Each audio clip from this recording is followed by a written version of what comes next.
ओम नमो भगवते वासुदेवाय। दोस्तों, फाल्गुन शुक्ल पक्ष की एकादशी को आमलकी एकादशी कहा जाता है।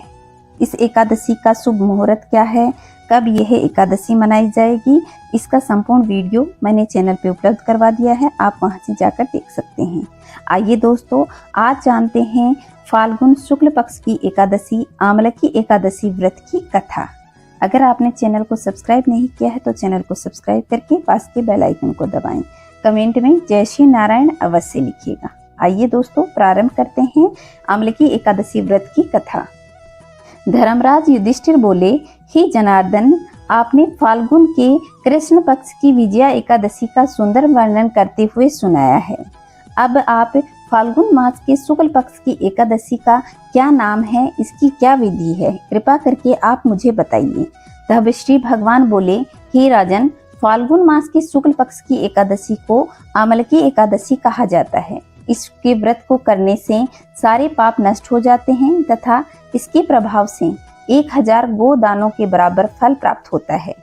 इस व्रत से सारे पाप नष्ट हो जाते हैं। हे राजन, अब मैं आपको महर्षि वशिष्ठ जी द्वारा राजा मांधाता की पौराणिक कथा सुनाता हूँ। आप ध्यान पूर्वक सुनिए।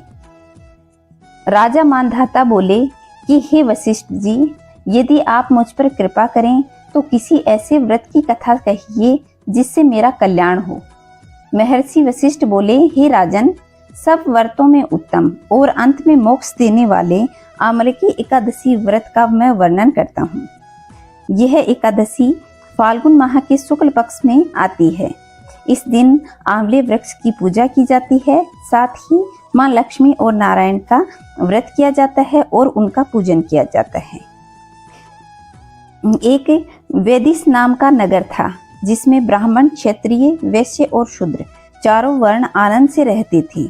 उस नगर में सदैव देव ध्वनि ही गूंजा करती थी तथा पापी, दुराचारी तथा नास्तिक उस नगर में कोई नहीं था। उस नगर में चेतरथ नाम का चंद्रवंशी राजा राज्य करता था। वह अत्यंत विद्वान और धर्मी था। उस नगर में कोई भी व्यक्ति दरिद्र और कंजूस नहीं था। सभी नगरवासी विष्णु भक्त थे और आबाल, वृद्ध, स्त्री, पुरुष एकादशी का व्रत करते थे। एक समय फाल्गुन मास के शुक्ल पक्ष की आमलकी एकादशी आई। उस दिन राजा, प्रजा, वृद्ध सब ने हर्षपूर्वक व्रत किया। राजा अपनी प्रजा के साथ मंदिर में जाकर पूर्ण कुंभ स्थापित करके धूप, दीप, नैवेद्य, पंचरत्न आदि से धात्री आंवले का पूजन करने लगी और स्तुति करने लगे, हे धात्री, तुम ब्रह्म स्वरूप हो, तुम ब्रह्मा जी द्वारा उत्पन्न हुए हो और समस्त पापों का नाश करने वाले हो, तुमको नमस्कार। अब तुम मेरा अर्घ्य स्वीकार करो। तुम रामचंद्र जी के द्वारा सम्मानित हो। मैं आपकी प्रार्थना करता हूँ, अतः आप मेरे समस्त पापों का नाश करो। उस मंदिर में सबने रात्रि जागरण किया। रात के समय वहाँ एक बहेलिया आया जो अत्यंत पापी और दुराचारी था। वह अपने कुटुंब का पालन करने के लिए जीव हत्या किया करता था। भूख और प्यास से अत्यंत व्याकुल वह बहेलिया इस जागरण को देखने के लिए मंदिर के एक कोने में बैठ गया और विष्णु भगवान तथा एकादशी महात्म्य की कथा सुनने लगा। इस प्रकार अन्य मनुष्यों की भांति उसने भी सारी रात जागकर बिता दी। प्रातःकाल होते ही सब लोग अपने घर चले गए तथा बहेलिया भी अपने घर चला गया। घर जाकर उसने भोजन किया। कुछ समय बीतने के पश्चात उस बहेलिये की मृत्यु हो गई, मगर उस आमलकी एकादशी के व्रत तथा जागरण से उसने राजा विदुरथ के घर जन्म लिया। उसका नाम वसुरथ रखा गया। युवा होने पर वह चतुरंगिनी सेना के सहित वह धन धान्य से युक्त होकर 10,000 ग्रामों का पालन करने लगा। वह तेज में सूर्य के समान, कांति में चंद्रमा के समान, वीरता में भगवान विष्णु के समान और क्षमा में पृथ्वी के समान था। वह अत्यंत धार्मिक, सत्यवादी, कर्मवीर और विष्णु भक्त था। वह प्रजा का पालन समभाव से करता था। दान देना उसका नित्य कर्तव्य था। एक दिन राजा शिकार खेलने के लिए गया। देव योग से वह मार्ग भूल गया और दिशा का ज्ञान न होने के कारण उसी वन में एक वृक्ष के नीचे सो गया। थोड़ी देर बाद पहाड़ी मलेच्छ वहां आए और राजा को अकेला देखकर मारो मारो शब्द करते हुए राजा की ओर दौड़े। मलेच्छ कहने लगे कि इसी दुष्ट राजा ने हमारे माता पिता, पुत्र पौत्र आदि संबंधियों को मारा है तथा देश से निकाल दिया है, अतः इसको अवश्य मारना चाहिए। ऐसा कहकर वे मलेच्छ उस राजा को मारने के लिए दौड़े। अनेक प्रकार के अस्त्र शस्त्र उस राजा की ओर फेंकी। वे सब अस्त्र शस्त्र राजा के शरीर पर गिरते ही नष्ट हो जाते और उनका वार पुष्प के समान प्रतीत होता। अब उन मलेच्छों ने अस्त्र शस्त्र उल्टा उन्हीं पर ही प्रहार करने लगे, जिससे वे मूर्छित होकर गिरने लगे। उसी समय राजा के शरीर से एक दिव्य स्त्री उत्पन्न हुई और वह स्त्री अत्यंत सुंदर होते हुए भी उसकी भ्रुकुटी बड़ी टेढ़ी थी।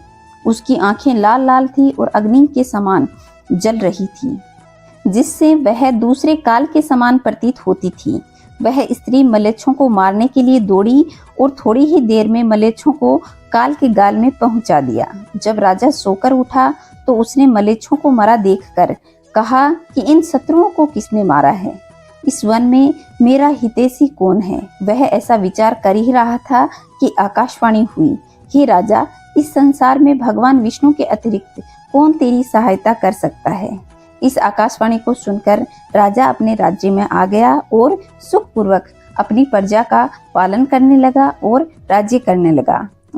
महर्षि वशिष्ठ बोले, हे राजन, यह आमलिका एकादशी के व्रत का प्रभाव था।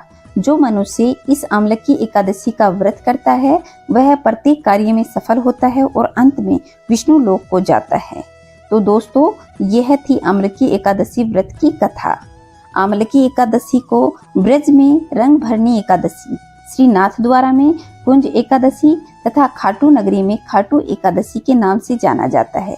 इस दिन आंवले वृक्ष का पूजन बहुत ही विधि विधान से करते हैं और आंवले वृक्ष के नीचे बैठकर ही भगवान विष्णु की यह कहानी सुनते हैं।